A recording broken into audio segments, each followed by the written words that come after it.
Hello, everybody, and welcome to the Blizzard Watch podcast. This is the first podcast of 2023. It's also episode 404. Did you guys notice that before I wrote the email? I'm sorry, the podcast is not found. Yeah, that's what I was thinking. I guess now we have to not do a podcast? I don't know. Or we can just try and doing an entertaining mixed screen one. I'm going to see if I can... ever go to Zombo.com? No. Oh, man, Zombo.com. They were weird. But yeah, we've got a ton of things to talk about. And just before the podcast, Liz made a very quick, not even a comprehensive post of the stuff that's going on. So I want to start with Diablo Immortal, because Diablo Immortal was a big deal this year. One of the most successful mobile games put out. It made something like $30 million in like its first week, some crazy amount of money, like almost immediately. But it was dogged by people who just were not at all happy with its microtransaction setup or anything to do with it. So, yeah, what do you guys think the lessons of Diablo Immortal were in 2022? What do you think that game taught Blizzard? I think it taught Blizzard that they can make a ton of money via microtransactions, and I think we've seen that lesson carried into other games like Hearthstone and Overwatch, and I don't like it. I think they kind of already knew that because they've been doing microtransactions for a while. But yeah, this was like realizing this was like if you've been doing something for a while and one day you look up and there's literally a mountain of gold on your end table and you're like, oh my.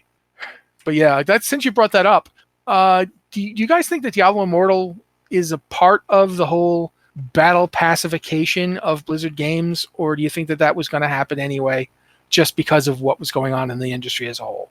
Personal opinion is I think it was the way the industry was already moving.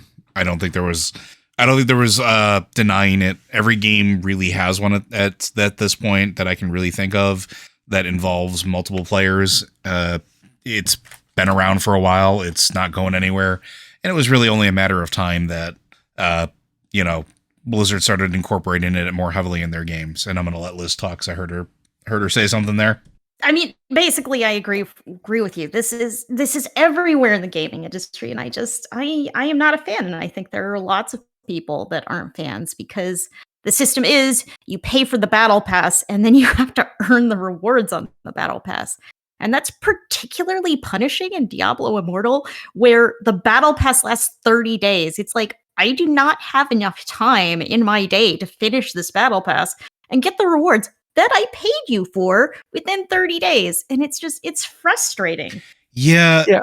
I was going to say, like, some battle passes are better than others. Like, they're not all great. Like, and even the ones that are good are still not great. Like, I'll bring up Fortnite's, which is, it's longer than most. Like, it lasts, like, I think 6 weeks, 8 weeks, something like that.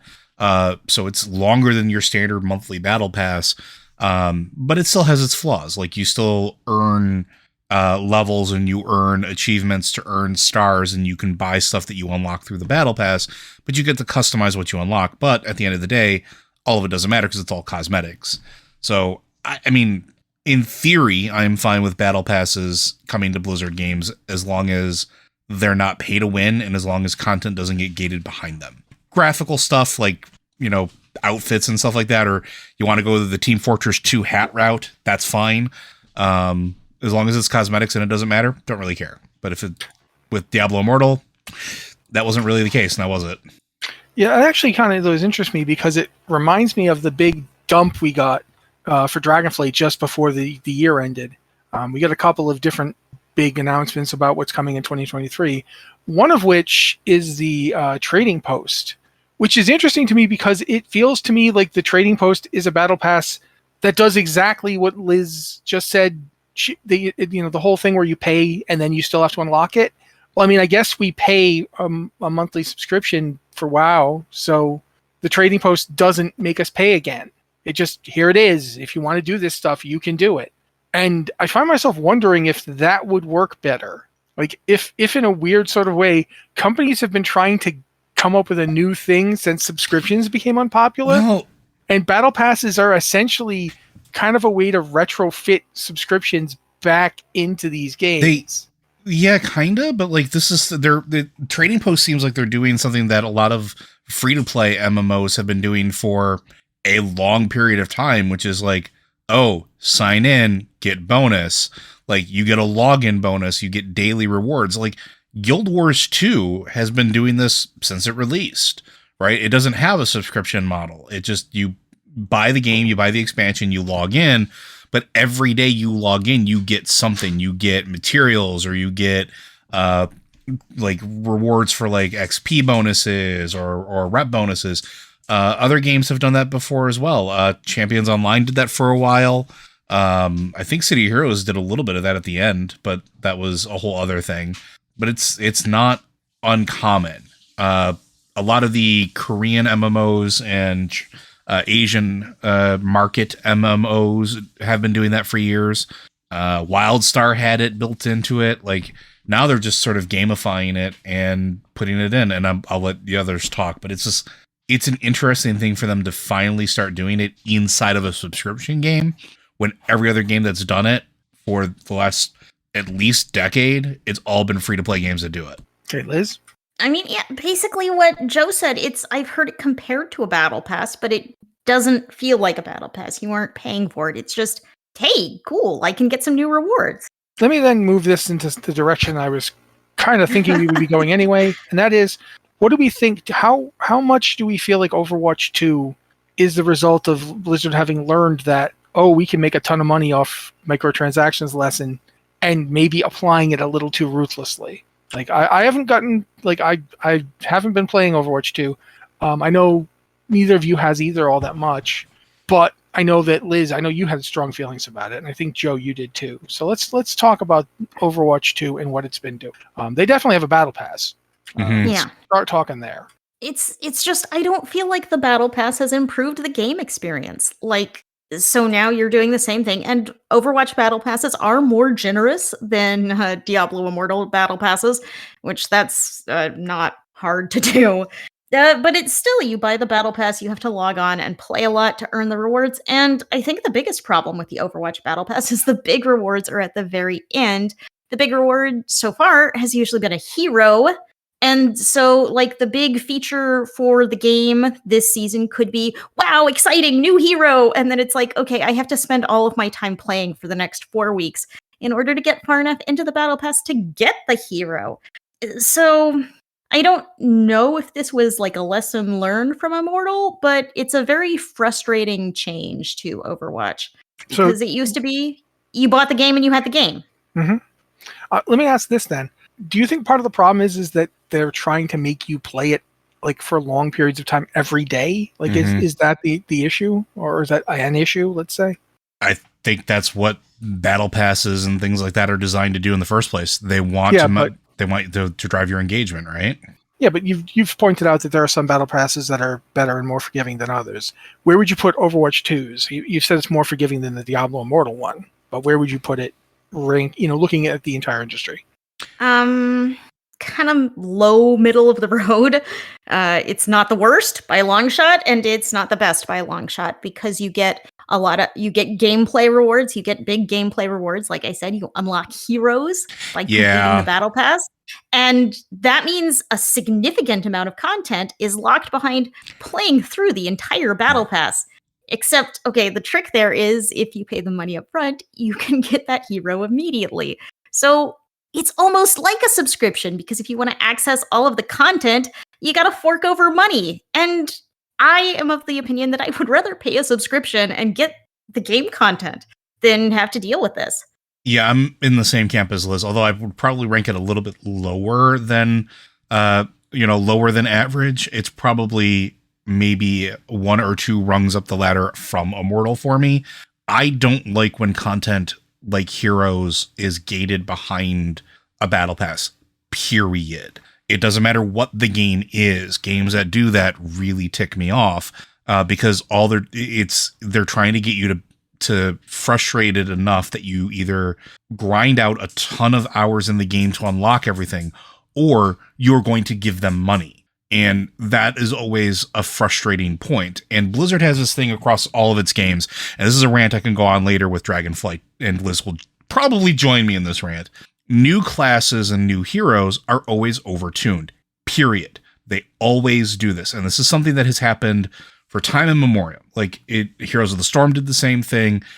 We can go to non-Blizzard games like League of Legends, who does this, or used to have a nasty track record of doing this until the last, I think, couple years, and even they still get this wrong, where that character that they release is so overtuned that everybody wants to play it.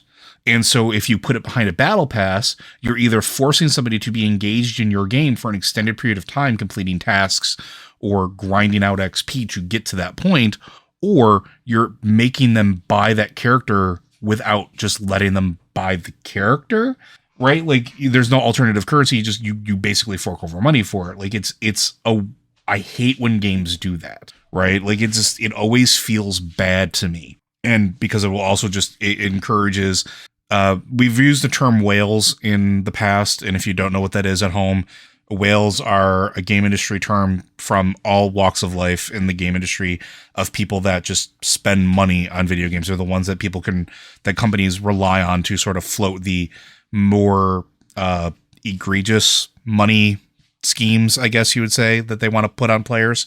The ones that buy like the super ultra rare legendary edition of everything that comes out, or has to buy the new hotness. But now they're with battle passes that shifts it away from like the people that are always guaranteed to spend that money to try to dip into the people that don't realize they're spending that money or that they're going to spend that money. It's a thing. I don't like when games gate content behind battle passes, especially when it's stuff like new characters. Okay, then since Liz mentioned this, I'll jump over to another Blizzard game with a battle pass. Hearthstone put in a battle pass type system, and in fact, I think you and Anna were once talking about it, and you said something to the equivalent of now, Hearthstone now has like 4 different currencies and play modes. Yeah, Hearthstone has had a battle pass for quite a while, but it added a second battle pass this year. So now there's a separate battle pass and rewards track for kind of standard Hearthstone, and there's a battle pass rewards track for battlegrounds in Hearthstone. And it's like, so it used to be those were kind of combined together. You had battlegrounds rewards on the standard reward track.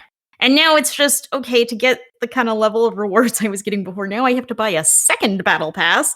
And it's like, how much is too much? I mean, I think this is really just a problem with Hearthstone being 10 games in a trench coat. It's not one game. It is so many games shoved together. It honestly feels like it at this point, excessive. It feels at this point like it's almost a sub Blizzard Arcade. After they released the Blizzard Arcade last year, they then have Hearthstone, which is also Blizzard Arcade. That's a real good way to put it, actually. Yeah, it's like it's a pile of little mini games. I mean, putting mini games is a disservice to them, calling them mini games, but it's like a pile of different games kind of shoved together, and they have some of the basic core mechanics kind of convert back and forth. But it's a lot. It's like the mercenary game doesn't very much like anything else. It's not. Yeah, so it's and even Battlegrounds has a completely different gameplay structure. It's an auto battler where you build a team as you go.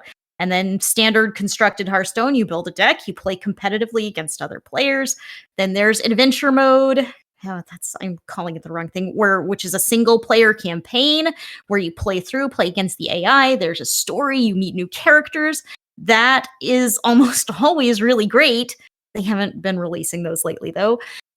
So there's just so much going on in this game. And it's turned into a lot of purchases. If you want to have access to everything, you are going to buy the standard battle pass. You're going to buy the Battlegrounds Battle Pass. They have a new event called Battlegrounds Bashes, which is an additional fee in order to earn cosmetic rewards. That's related to holiday events. There's a Battlegrounds Bash for holidays. We've had a couple of them so far, but that's not on the Battle Pass that you paid for. That's a separate payment.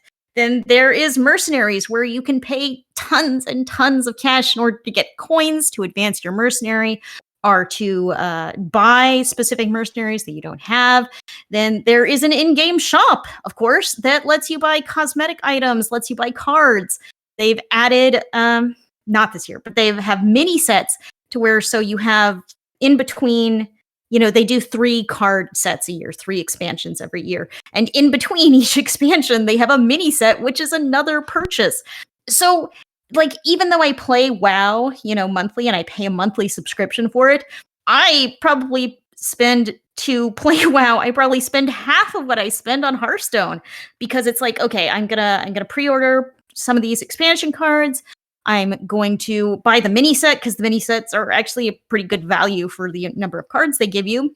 Oh, I'm gonna buy the battle pass. Oh, I'm gonna buy the Battle Dragons battle pass, and that adds up. Like each expansion, if you want to pre-purchase a bunch of cards, you don't have to, but if you do, those start at $50 and go up from there.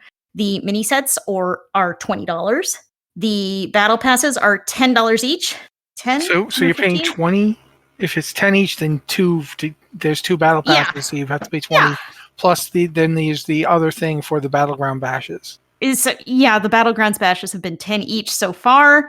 And it's like, what? So I'm paying $150 for expansions, plus another $60 for mini sets, plus like 3 battle passes a year for 3 battle pass seasons per year for 2 battle passes. So that's another $60. I pay way more for this game than I pay for WoW. It is kind of like all of these microtransactions really add up. And I'm going out of my way not to spend money on mercenaries, which is a really expensive game mode to advance through. Yeah. It's just crazy. It's crazy how many transactions there are in Hearthstone. I remember going back to Immortal for a second before we jump into some other stuff. I remember when I started playing Immortal, I made it a pledge to myself that I would not spend money on anything. And I kept my pledge for 3 months, and then I broke one day and I just bought some orbs, and then I installed it. Because I was like, no, they got me, then they'll get me again. And I just, I don't know why the microtransactions in Immortal were the first time I ever felt preyed upon.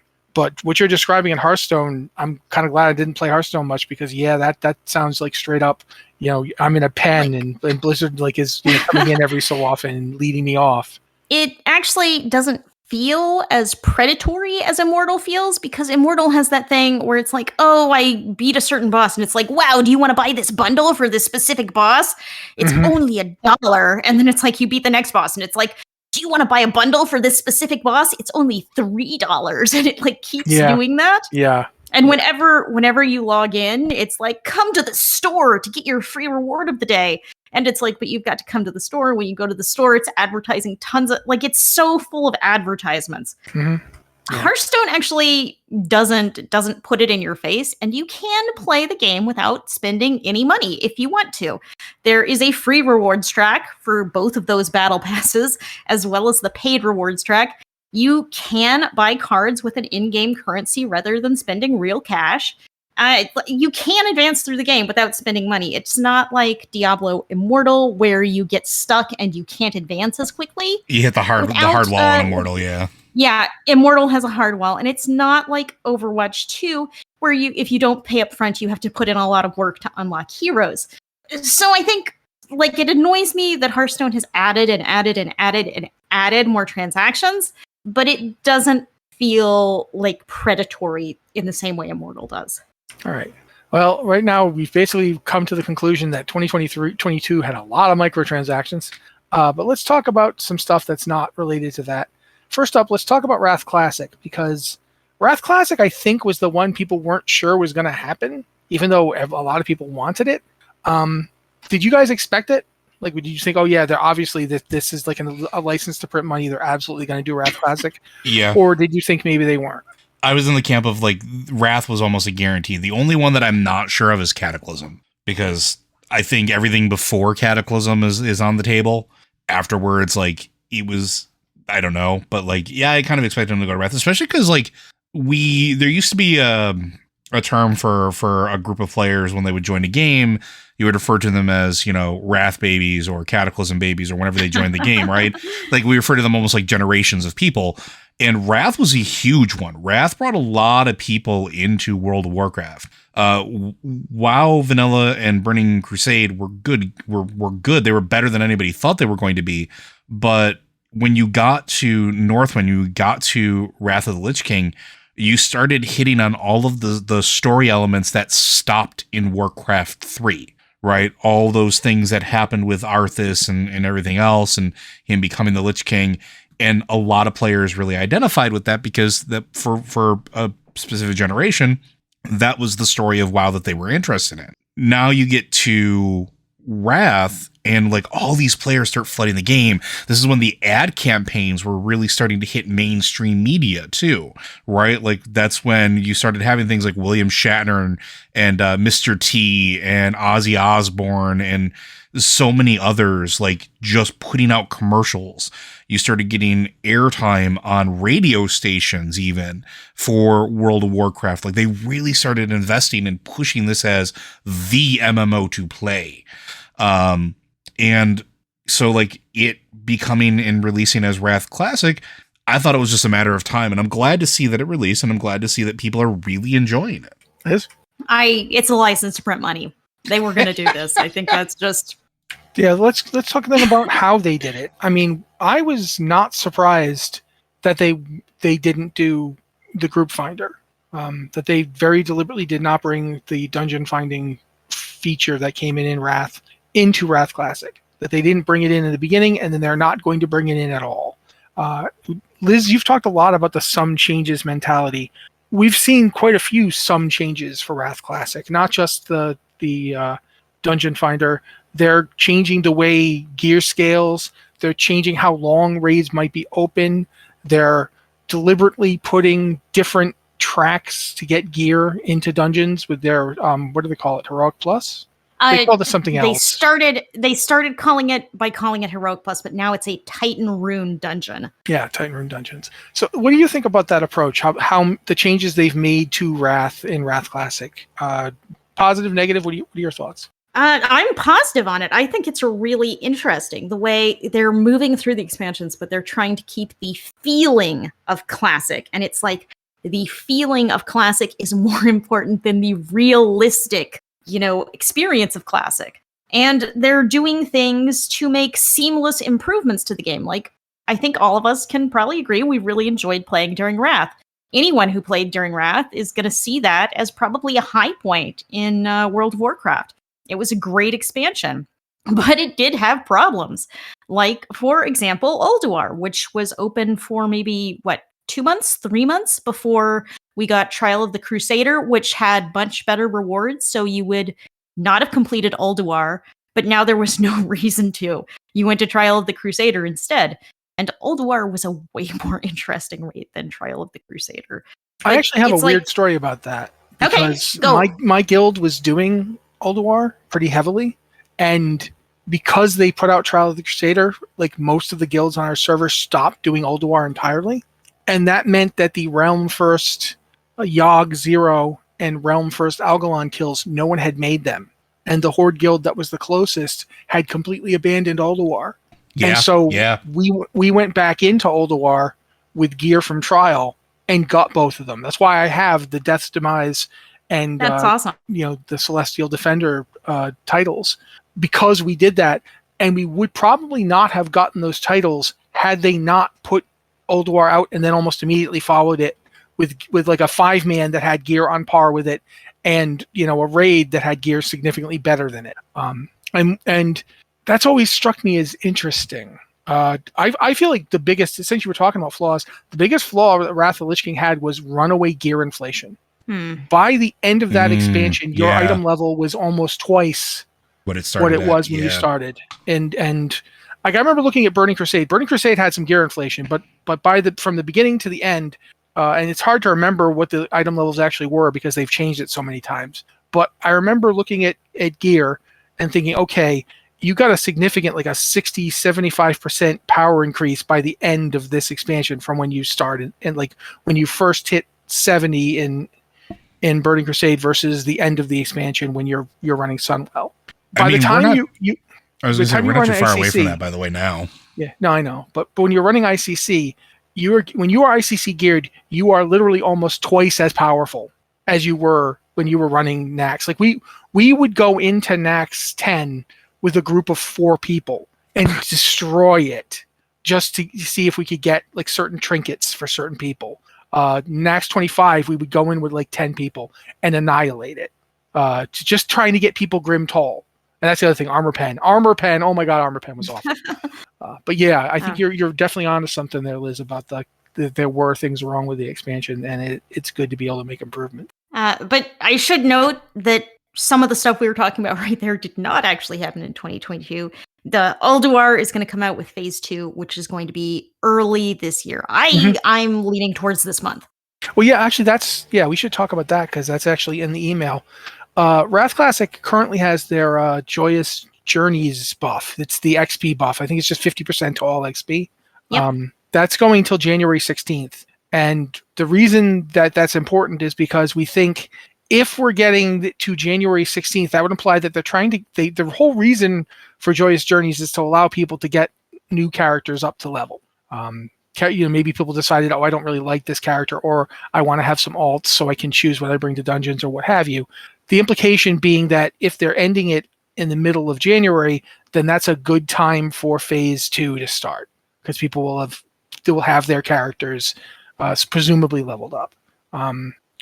What do you guys think about like Ulduar in Wrath Classic? How long do you think they should give Ulduar? Is 3 months enough as long as they don't like put out something that eclipses it? Because people are probably going to clear Ulduar a lot faster in Wrath Classic than they did on live servers back in the day. What are your thoughts? How long do you think this should be out? I mean, phases usually last 3 or 4 months, maybe before the next one. So I think, it's probably not going to last much longer than Ulduar originally did. Except, as you said, people are tearing through classic content way faster than they did it when it was live and new. So, I mean, I think people are going to clear Ulduar very quickly, and they're going to want something new. Yeah, that makes sense. Joe? I agree with Liz. All right. Also should mention some other stuff while we're here. You thinking Hearthstone Battlegrounds Season 3 was going to happen this month? I remember you said that. And I think that's almost certain that Season 3 is going to happen this month. They've been doing this thing where they could like rotate. It's like you release an expansion and then you have a new Battleground season and then you have a new mini set. They're kind of doing this sort of a set rotation there. So that means we're gonna see a new Battleground season soon. Okay, but we don't have any idea when it's going to be. We don't have a specific date, but we're betting on this month. All right. You should also mention the Overwatch Battle for Olympus event. If you haven't seen it, it's a bunch of Greek mythology related skins can be gained. That's starting this week. January 5th is what you had written down? Yes. So and honestly, this is one that makes me want to play Overwatch because I like those skins. They look really cool. And some of those skins, I think the skins, a lot of them are just on the Battle Pass. It's kind of this whole mythical theme this season. So is it on the free track or the paid track? Probably a mix of both. I'd have to go look. Well, then that's unfortunate. Diablo 3 Hellish Holidays is going till next month. It'll be finally ending on February 5th, which implies that there might be a season change at that time. If you want to talk about my favorite kind of Battle Pass-like mechanic, seasons for Diablo 3 are it. Because you don't pay anything extra, and you get a lot of content. All you have to do is play through the season. So yeah, that's probably my favorite of all these types of activities. We haven't heard much about the next season, have we? Because at least I haven't. No, they haven't announced it yet. But Diablo has always been kind of cagey about it. Like they only announce it like a couple of weeks before it's going to happen. Yeah, like when the PTR is coming out, they usually tell you at that point, okay, we got the PTR coming out, and this is what you'd be testing. Yeah. So there's a good chance we'll see it on the PTR this month, late this month maybe. Okay, that would be cool. Before we move on and actually talk a little bit about WoW's long, strange journey of 2022, let's briefly cover some of the stuff that's happening this, fairly soon, like today or this week. If you're on right now, as we record this, it's Tuesday. LFR Wing 2 is now open, and we're being told that the Inspiration Catalyst is coming out this month. Wowheads, I went and looked it up on Wowhead, and they say January 17th in North America and 18th in the EU, but other sites have said the 23rd of January. Icy Vein says the 23rd, and I had thought it was the 23rd, so now I'm not sure. I also thought it was originally the 23rd, because we were just talking about that in Guild. Yeah. I mean, I've not just those places either. I've actually seen other places say the 23rd. I think BlizzPlanet did at one point. So yeah, but if you don't know what the Inspiration Catalyst is, it's essentially the same as what we saw in Zereth Mortis, where you can basically take gear and trade it for tier gear to get your tier set, even if you're not like actually getting it in the raids. And I wanted to actually bring that up because it actually leads us into talking about 2022 in terms of what we got, which was essentially we got Zereth Mortis. That was the last major patch for Shadowlands, and then we got Shadowlands Season 4, which was essentially, okay, we don't have any new raids for you, we don't have any new content as such, but what we do have is we're going to change up mythic dungeons and put new ones in the rotation, and every raid is going to suddenly become relevant so that you can run, say, the first raid of the expansion and get gear on par with the gear that's going to be dropping in the last raid of the expansion. You guys were actually raiding when that season was up. I was not fully back into WoW yet like I am now. So I'm going to ask you guys, season 4 in Zereth Mortis, what were your takes on those? What do you feel like they did for Shadowlands? How do you feel like they set up for Dragonflight? And I'm going to start with Liz because, I mean, you got to start with somebody. I mean, I'm going to talk about Zereth Mortis, and Joe can talk about Season 4. Yeah, that's what we're doing. Do what you want. I'm talking first. I'm taking control. I'm mad with power. Zereth Mortis, I thought, was great because it gave us this new zone, but it felt a lot less punishing than some of the other in-game zones. Like, if we look back to Argus, if we look back even to Korthia earlier in Shadowlands, if we look back to Mechagun, these were very demanding zones that required you to spend a lot of time, that were full of power upgrades, that were full of very powerful mobs that would kick you in the face. Like, there's a real risk of death by going to these places. And you really had to work. It was an extensive effort to go into these zones and work hard enough to get all of the game rewards you wanted. But Zereth Mortis was very low key. It had rewards, it had things you want to do, but one of the big things, you could fly there, not immediately, but you could unlock flying there, which is a first for end-game zones in World of Warcraft. And that was kind of revolutionary. It's like you can just go in there, do some achievements, then you can fly around. And there were rares to kill. You could get some gear. You could, through the creation catalyst, upgrade your gear. You could collect all sorts of cosmetics and pets, and you had your little robot friend who you could put hats on. I mean, there were all sorts of cool things there, but essentially a lot of it was optional. Like, you didn't have to go there, and it was full of threats, but like, you could walk down the road and get where you needed to go without horrible things coming and killing you. And it's a very low-key zone where you kind of explored, you found rares, and you could go and do things, but you didn't have to do things. And I think that's a philosophy that we've seen come forward in Dragonflight, where there's a lot of exploration. There's a lot of content you can do, but don't have to do. Of course, there's a lot of content you have to do or should do to advance. But just there's a lot of, fun, interesting things to explore and look at. And I really like Zereth Mortis. I think it's the best in-game zone Blizzard has ever put out. And I mean, it had its flaws too. But I think that was a design philosophy that we've seen come forward into Dragonflight. All right. Joe, do you mind talking about Season 4? Sure. So Season 4 added something which we had not seen before, which was, in this case, the Fated Raids, where like you pointed out earlier, there would be modifiers that you would go through, and it would add different mechanics to the boss fights, very similar to... very similar to like Mythic Plus almost, when you're doing Mythic Plus dungeons. It was surprisingly fun. So I liked the idea of going into a raid and having some of the older content be refreshed and being able to do something with my raiding guild at the time that we hadn't been able to do before. Because usually what winds up happening at the end of an expansion is we'll do all of our achievement runs, which we still did, but then we're just kind of done until the next expansion comes out, because there's really not much else to do. And we all kind of just scatter to the winds for a little while. But we went through together more frequently, did all of these, went through and did all of the dungeons, all the raids, made sure we had all of that sorted. And it was just a ton of fun. It was surprisingly entertaining. And the gear was fine. But that wasn't really the point of it.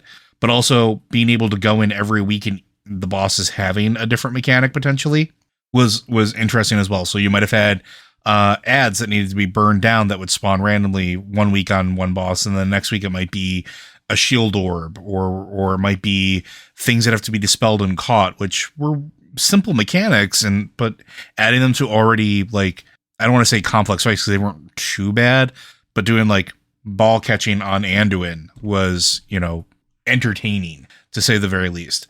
I liked it. I thought it was a really cool change of pace, and I'm kind of hoping that they continue that forward, because it not only just adds longevity to the content, but it's just fun. Cool, thank you. I think at this point, Liz, you were saying? I want to make a suggestion for the next time they do a season force type thing. I think they should give all the bosses unique hats. Yes, I think hats I is the agree. way to go. During Winter's Veil, You didn't know I was bringing my chapeau of death. During Winter's Veil, all of the bosses in Vault of the Incarnates were wearing Christmas hats, and it was great. It made the raid so much better. I'm sad that it's gone. So next time you want to spice up the raids, give everyone a hat. It'd be great. Hats are important. Lead me to talk a little bit about Dragonflight. Shadowlands, some people loved it, some people hated it, some people just didn't really understand what was going on. I did. I actually thought the storytelling was some of the best part of Shadowlands, but I get why some people were very confused by it. I do think that Dragonflight's going a long way towards making content more accessible, and because you don't have to worry too much about, okay, wait a minute, which Gul'dan is this, or are any of the Gul'dans here, or what have you. But I did want to talk about the really surprising content release schedule that we got at the end of 2022 for Dragonflight. I was not expecting for them to announce 6 patches, 2 of which are major patches. They've never done that. I can't remember a single time in the entire history of my playing World of Warcraft where they have sat down and laid out the entire next year. And you guys have been covering it as long as I have. Have you ever seen anything like this? Have I forgotten something? They've never done this. This is new.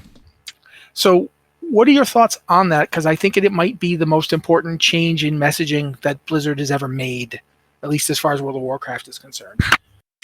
I think go ahead. Sorry. Go, Joe. You go. I keep talking, and you've been coming second, so you get this one. I think it is an incredible amount of transparency, and I am absolutely here for it. I am shocked that they did that. I'm happy that they did it, but I am shocked. I would love to see more transparency like that when it comes to roadmaps. And obviously things can change. Like anybody who's worked with software development or worked in any sort of field that has a runway, things can shift, things can change, plans can change. But knowing what they're working on and knowing what to expect in like milestones is absolutely wonderful. Like I really like it. Liz? One of the things WoW has always been really bad at is patch cadence. We get expansions where they put a patch out really fast, like 1 or 2 months after release, and then they put out a second patch really, really fast, and then they put out a third patch really, really fast, and then we have a year and a half of nothing to do. And that's I miss the Pandaria. Yeah. I mean, that's always kind of a bummer when they're doing great content that you really enjoy, and then there's just this dead space. For a very long time, they've promised to do better about content releases, to get expansions and content out faster, and they have never done that. They keep making promises like this, and it's never happened. So I'm really glad to see them really thinking about, okay, this is how we're breaking out patches this year. This is the kind of content, and doing more smaller patches. We have 2.5 patches and 2.7 patches that are on this roadmap that are smaller. They're going to have content, but they're not going to have as much content. And I think that's a good idea to break these up a little more, so there's always something going on. And that's the thing. It breaks out new content for every season of the year. So we're always going to have something new to do. I love it. I hope they can stick to it. But if they don't, I'm glad that they're trying. They're making a big effort here. Yeah, one of the things that I thought was interesting was that basically the reason I mentioned Mr. Pandaria is Mr. Pandaria was the last time that they had like I wouldn't say they were going too fast, although it did feel really fast at the time, but they had a pretty rhythmic cadence to their patch drops right up until Siege of Orgrimmar. They dropped Siege of Orgrimmar, and then we were there for, I think, 18 months, some crazy long amount of time. Yeah. long time. So yeah, this definitely I don't know how long this expansion is going to be around because usually they take about 2 years. I don't think they've ever gotten that down below that. I don't think we've ever gotten a 1-year expansion. So I expect that we'll have another year after this, or at least most of another year. But it's still interesting to see them lay out everything they're going to do. Let me think of what else. Do we have anything else here? Covered all of that stuff. Yeah, let's talk. We can now move on to Diablo 4's release date, because that was something that we hadn't gotten for a very long time, and it was finally announced this year. I don't remember exactly when it was. Was it during the Game Awards? Like, when was the actual? Yeah, it was during the Game Awards. The actual release date for Diablo 4 came out after a couple months after they'd done the Necromancer trailer, which was them saying, okay, we've got the final class. It's going to be the Necromancer. So now we know what classes will be available, and now here's the release date, June of 2024. Do you guys feel like do you think it's going to be ready? 2023. Yeah, sorry, I said 2024 because it's 6 6 like 6 6, and then 2 times 3 is 6. It's Diablo, baby. Like, it's weird. They do like doing that. They like doing that. But what do you guys? You've been reading the dev water cooler type things. You've been looking at the stuff they've been putting out. I mean, I don't think any of us were surprised that it didn't come out earlier, especially after the previous couple of years and what's been going on at Blizzard. You don't lose this many people from the higher ups of your dev team and not have delays. That's just not gonna happen. But how you feeling good about its release? Are you feeling like it's too soon? What are your thoughts? I'm gonna go with Joe again because Liz pointed out I've been picking her a lot. It doesn't have an auction house for real money, so that's already a win in my book. You didn't hear about that?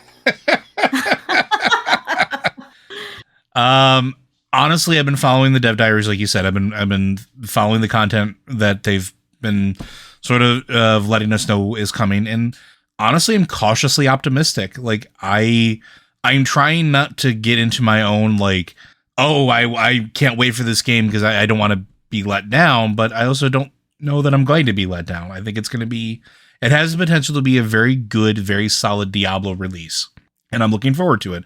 I like the stuff that they're doing. I like the way that the classes seem to be shaping up. I like what I'm seeing from the story, at least teasers so far, because that's a thing, and we've talked about that on Lore Watch a bit. So I'm excited. I think it has some really good, solid potential. Liz?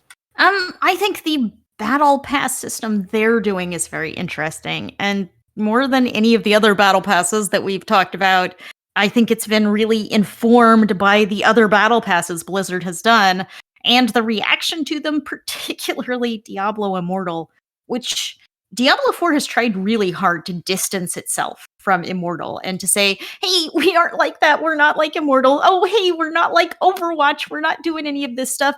And say, okay, all of the battle pass rewards are cosmetic. If you pay for battle pass rewards, you're not going to get any extra power. You'll get more cosmetics, but no power, no content is locked behind the battle pass. Everyone will get seasonal content for free, just like they do now, but you can play through the battle pass to get some rewards and pay for the paid battle pass to get more cosmetics. And even then, it's like the cosmetics you can unlock on the battle pass. It's not like those are going to be the only cosmetics. You're going to have your transmog, you're going to have cool looks you can get in the game, but you can also pay and unlock these cool cosmetics. And I think Diablo 4 is onto a really good thing. I hope they can pull it off. Kind of a combination of the Diablo 3 seasonal approach and, the traditional battle pass. They're trying to have it both ways, to walk a line between there. And so far it sounds good. Yeah, he's hoping that it is actually good because, quite frankly, if it isn't good, I'm just going to be destroyed. Just boom, destroyed. My entire health and sanity is on this Blizzard. No pressure. All I can hear is Hadaway playing in the background. Please don't hurt me. Don't hurt me no more. But I think at this point, we've kind of talked a good amount about all the various things Blizzard has been up to. And now we're going to kind of move on to the industry as a whole, although I don't think we're going to get through all of these things. First thing I actually want to bring up is like some fast stuff. Do you guys remember that Stadia died this year? Yeah. Google Stadia? That happened this year. They died this year. It feels like that was 100 years ago. But no, it was this year. E3 also canceled this year, supposedly canceled forever, but yeah, we're getting one in 2023. So yeah, your guess is as good as mine. And the final thing that I'm going to bring up is, well, I'm not going to bring up the Wordle thing. No one cares. Does anyone care about Wordle anymore? Because Wordle was huge at the beginning of the year. Remember how big Wordle was? I think people still care about Wordle. And one of the reasons I can tell that was in the Blizzard Watch Discord, I made a thread for people to talk about Wordle. And threads will automatically archive themselves if no one talks in them for like a week. And that thread, still going. And never been archived, I guess. Never been archived. And also the amount of spin-offs that happen from it too. Like Hurdle is one of my favorites, thanks to the significant other pointed out to me. It's music, but you get you have to guess the song based off of X amount of time. It's big. It's a thing. Yeah, keep in mind that Wordle got bought by the New York Times, which almost immediately destroyed any use I had for it. But yeah, that happened this year as well. And finally, the Steam Deck actually came out. Yeah, in October of 2022, even though it was supposedly going to be out in 2021. But it's out, and it has a dev cycle now too. They roadmapped themselves for the recently as well. Yeah, and it sold over 1 million units since October, and it's still continuing to sell. It's moving. Yeah. It is moving. Yeah, people are buying Steam Decks, and I think part of that is obviously the fact that Steam Deck games are basically just games from Steam. So you can play them on your computer or your Steam Deck. Although I know that there's differences. I do know that. I was going to say, also, people have figured out how to load other stuff on it. So, emulation of retro games is capable on it, and it's a super good machine for it, apparently. Mm-hmm. Yeah. Because, things like EmuStation and RetroArch are applications you can download through Steam already. So you can literally just sideload everything and go that route. People have also figured out how to install web browsers onto the device so that they can go ahead and play Game Pass on it as well, because Game Pass is technically gated from it. So it's interesting to the point where I'm even considering picking one up. And the thing about it too is one of the people made the point that one of the things about the Steam Deck is it's available and you can get it. Whereas games like just some other consoles, say the PlayStation 5, in the Xbox to a lesser degree, you still kind of have to, perform a cult of rituals to get your hands on one of them. And pay more because those consoles, their prices have increased. Whereas the base level of the Steam Deck, which comes with, I think it's a 64 gig hard drive, is $400, and you get it delivered within 2 weeks. So yeah, that's also partially why it's out. But that's some stuff to mention that happened this year. Because this year was also the year of games getting pushed back to 2023. A lot of games that were supposed to come out in 2022 got pushed back to 2023. I listed a few here, but it's not even half of the ones. I mentioned. The ones I mentioned are Starfield, Legend of Zelda, Tears of the Kingdom, Ark Raiders, the Avatar Frontiers of Pandora game, Forspoken, a game I'm really looking forward to, Hogwarts Legacy, a game I'm not, Redfall, Kerbal Space Program 2, and obviously Skull and Bones, because I don't know if we're ever going to actually get Skull and Bones, guys. The game has been they've been working on the game since 2016. Mm-hmm. Mm-hmm. Every year I've been told Skull and Bones is next year. It's practically the Duke Nukem Forever of pirate games. Also, I'm very sorry I mentioned Duke Nukem Forever. But either of you, was there anything you were watching that got pushed back to 2023? Oxenfree 2 Lost Signals. Night School Studio makes a lot of good adventure games. Oxenfree was just a fantastic game that came out many, many years ago. And Oxenfree 2 was announced a long time ago and just keeps getting pushed back. And now it's pushing it back to 2023. But I'm excited for it to hopefully finally be released, because it's one that I've been looking forward to for a while now. All right, Liz, anything that you were hoping to see and then didn't get to? Not really, because, I was talking during the pre-show about how I don't get into all of the teasers and early hype. I really genuinely kind of try to ignore the hype until the game is here, because I don't care about the hype. I just want to play the game. So usually I just kind of float along and I'm chill, and I may not even know when release dates are. And then the game is out and I can play it, and that's great. Or sometimes it's not great if the game is disappointing. But by not jumping onto the hype bandwagon, I feel like I'm in a good place here. So I don't even know it was delayed until 2023 until you sent this list out, and it's like, oh, that is kind of a lot of games. That's not even half of them. I'm sure. I was just like, okay, I cannot list every game because we'll just be here. I honestly, I was disappointed about Redfall because Arcane does some really interesting things. I think Prey was one of the better games that's been out in a few years. I don't think you can say much against it. I was hoping to get to see what they're doing with their vampire battle royale game. Not that I necessarily all that interested in vampires, but Redfall was by Arcane, and I was willing to give them a shot. So, also straight up, The Legend of Zelda: Tears of the Kingdom looks amazing. Yes. I don't even like The Legend of Zelda series as it currently stands, but that game looks amazing. But yeah, also, I think we kind of have to talk about the whole Microsoft thing. If you don't know what I'm talking about, Microsoft has been trying to buy Activision Blizzard. They made an offer. The board of Activision accepted the offer. And now I don't remember if it's the FTC or the SEC. Is it the SEC? FTC. No, it's the FTC. Okay. The FTC has basically filed suit saying, no, you can't buy Activision because it's just going to be way too big an impact on the industry, and you're going to have just too much power. Basically, a lot of people are talking about exclusivity of games, but that's not the issue here, at least not for the FTC. The FTC's point is that they're going to stifle innovation because they're going to be basically this gigantic dog, and also that nobody knows the effects of a company as big as the one Microsoft will be when it buys all of Activision Blizzard stuff in terms of its Game Pass type stuff, its streaming services, and its, pay this much a month subscription fee, get all these games. Like, it could become so dominant that nobody else can compete with them. Disney would like a word with them. Yeah, well, Disney's got a lot of lawyers too. So we'll see what happens with all this, but it is interesting to see the suit filed. Both Activision Blizzard and Microsoft have basically said, we're still gonna do it. One of the things that the FTC is concerned about, and also the EU, also the UK, they haven't stepped in to stop it, but they're doing investigations, is that it's going to kill other game companies because they could make everything all of these developers make platform specific and exclusive, which Microsoft is like, oh no, we're not going to do exclusive games. Look, we're offering these generous deals to Sony.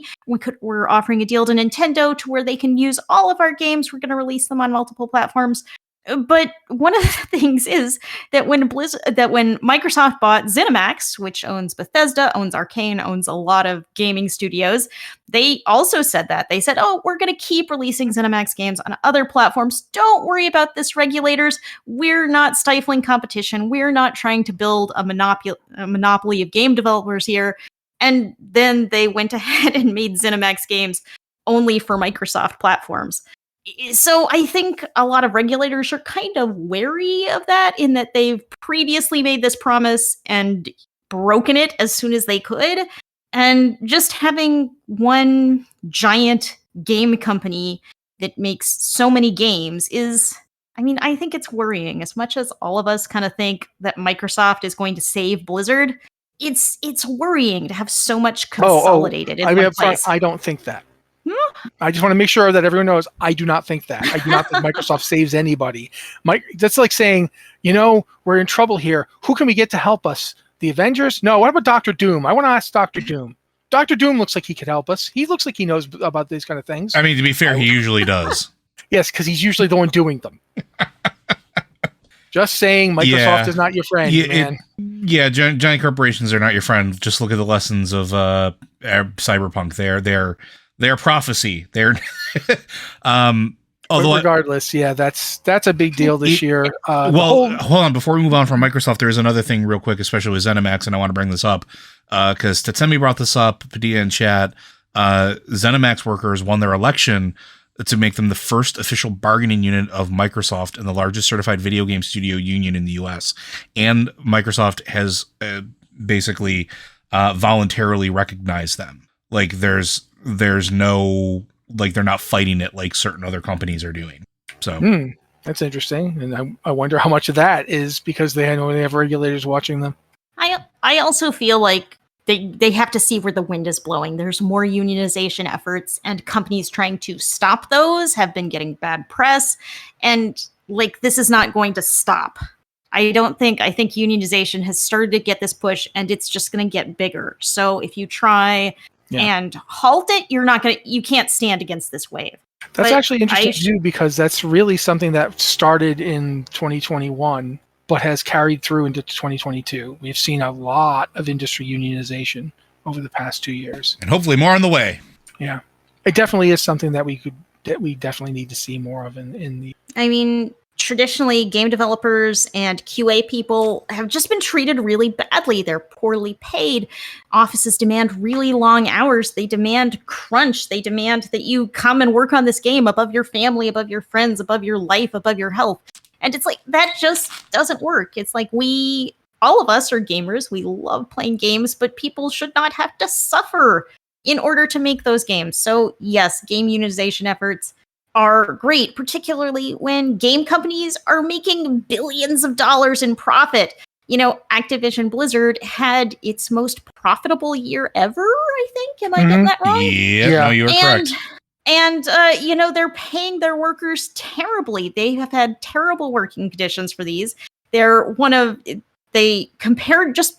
to the rest of the industry, Activision Blizzard does not pay good salaries, does not even pay competitive salaries. They kind of count on, the fans really want to work for Blizzard because Blizzard is so cool, and we don't have to pay as much because, people just want to work for us. We're cool. We're great. And that's just that situation when the executives are making tons of cash and the people actually making the video games get nothing but long hours and low pay. So especially when a game company is headquartered in California. Let us be completely fair here. And where their station is not cheap to live. Even by California standards, where they are is not cheap. Yeah, it is simply. I mean, there are game companies that have headquarters in places like Texas that is not much better for the regions that they're in, but California is notoriously hard to live in terms of expense, and Blizzard is in Anaheim. I'm sorry. Irvine. Eventually, you have to. Yeah, Irvine. You still have to. You have to pay enough for people to live somewhere in the region of your, especially in a place that does not have a lot of mass transit. I mean, just my God. We could talk about Ubisoft here, but anyway. Whew, okay. That's all. That's something we're gonna have to watch in 2023. I do want to mention briefly the tide of fantasy RPGs this year. There were a lot of RPGs this year. Some of them action RPGs like Elden Ring, which I think Elden Ring earned the title of most dominant game of 2022, despite coming out in February. And coming out, once again, proving that the Horizon Zero Dawn franchise is cursed. Because every time they put out a game, somebody puts out another enormous game or two right around the same time. I remember when Horizon Zero Dawn came out, and I think both Legend of Zelda, Breath of the Wild, and Red Dead Redemption 2 came out within a couple months, and just utterly pushed people. They forgot entirely about Horizon for quite some time. This time it was Elden Ring, which just came out and just absolutely dominated everything. But there were like tons of RPGs. There was like the Pathfinder game put out its second year of DLC. Baldur's Gate 3 has been in open access for a while. There were like games like Expeditions Rome, Triangle Strategy.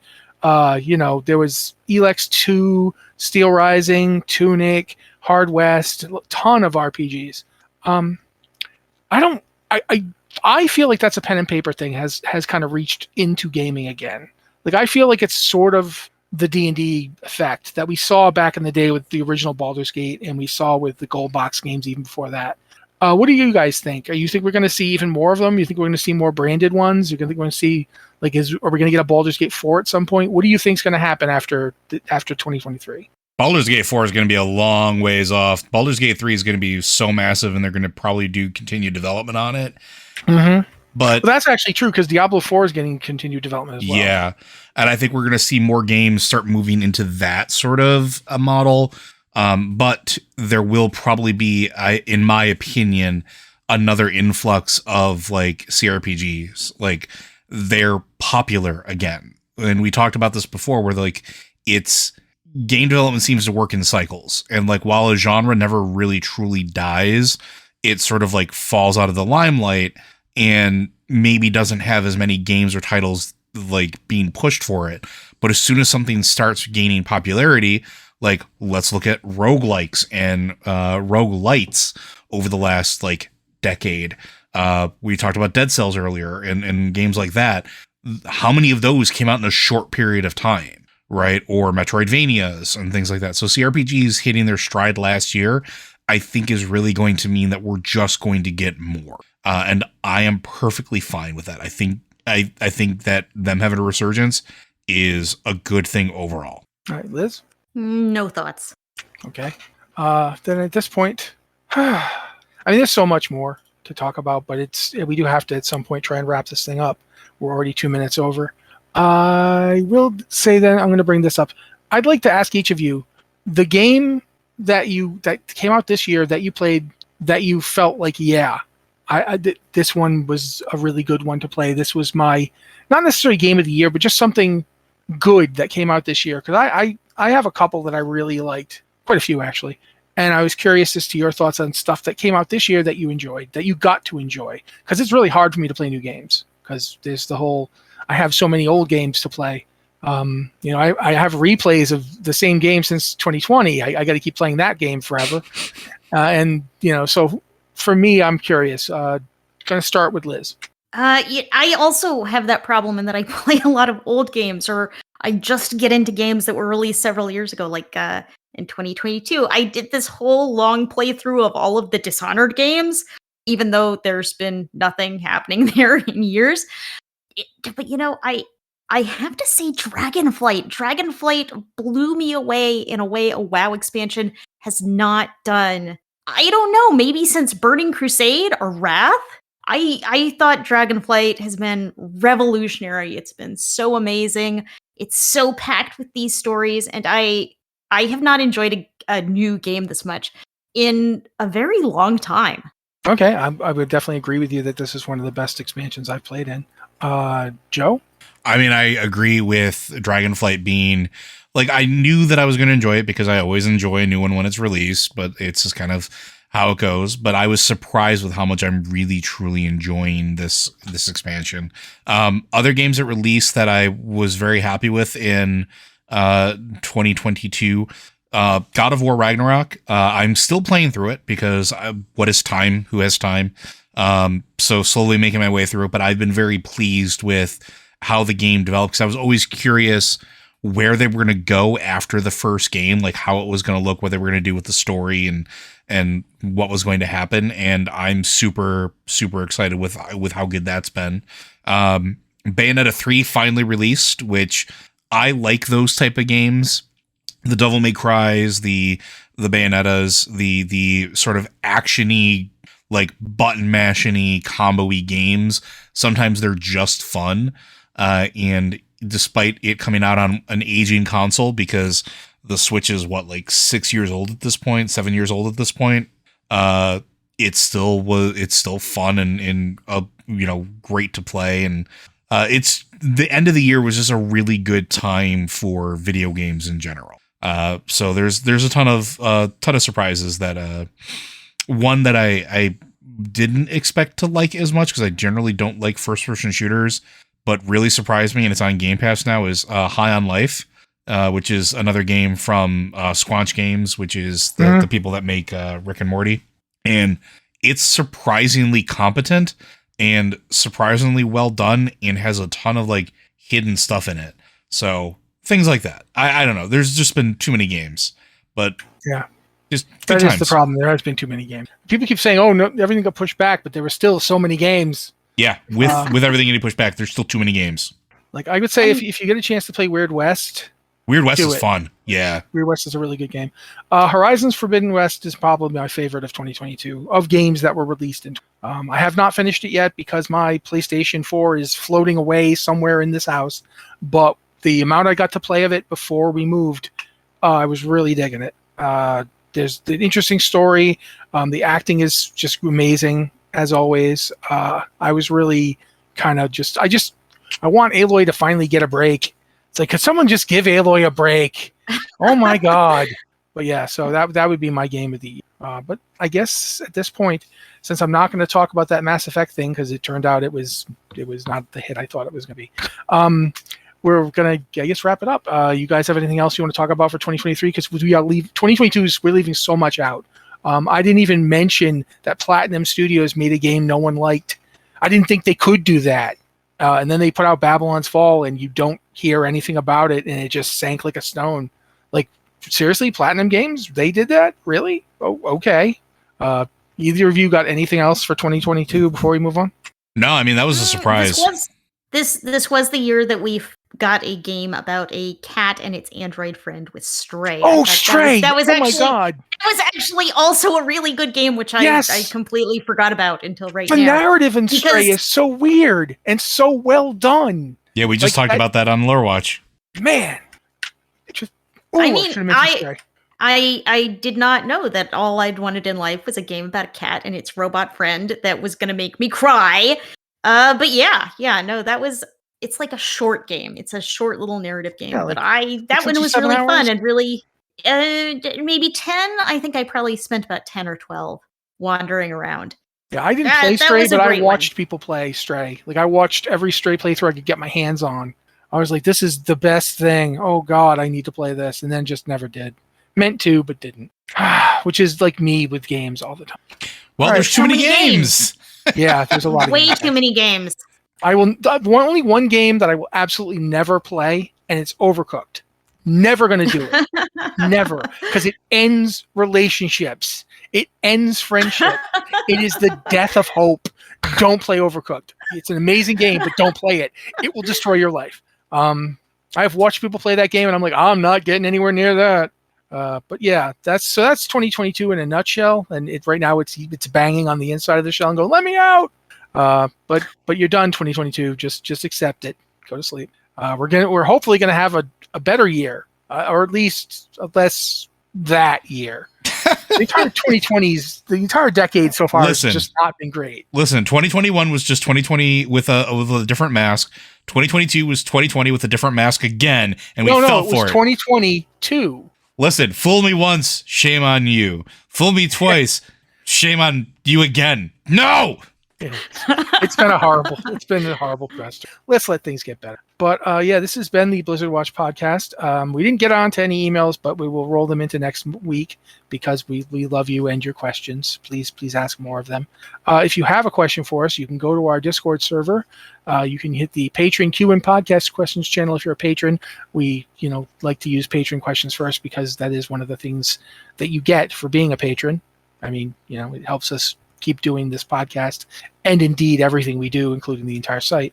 But if you're not a patron and you still want to ask us questions, you can either go to the Q&A podcast questions channel, which is for non-patrons, and you can absolutely ask us questions there, or you can email us at podcast@blizzardwatch.com, the subject line podcast or Blizzard Watch, and we will get them from there. I'm going to right now have Joe do his outro because we're going to wrap up after that. All right. Well, folks, Blizzard Watch is made possible due to the generous contributions at patreon.com/BlizzardWatch. Your continued support means that this podcast site and community is able to thrive and grow. Blizzard Watch supporters enjoy exclusive benefits like early access to the podcast, better chance of having your question answered on our podcast for the queue, and an ads-free site experience. Thank you very much, Joe. Again, this has been the Blizzard Watch podcast. Thank you guys so much for being here. Thank you to both Joe and Liz for being here and making it a show and not just a crazy person in his underwear talking for an hour by himself. If you're going to come on back next week, we'll be here too. So, and in fact, even if you don't, but we'd like it if you did. Because, again, I don't want this to just be a crazy person talking. I even put on pants for this. So thank you guys. Talk to you later. Have a good 2023. I really hope you do. I hope all of us do. That'd be great. Yeah.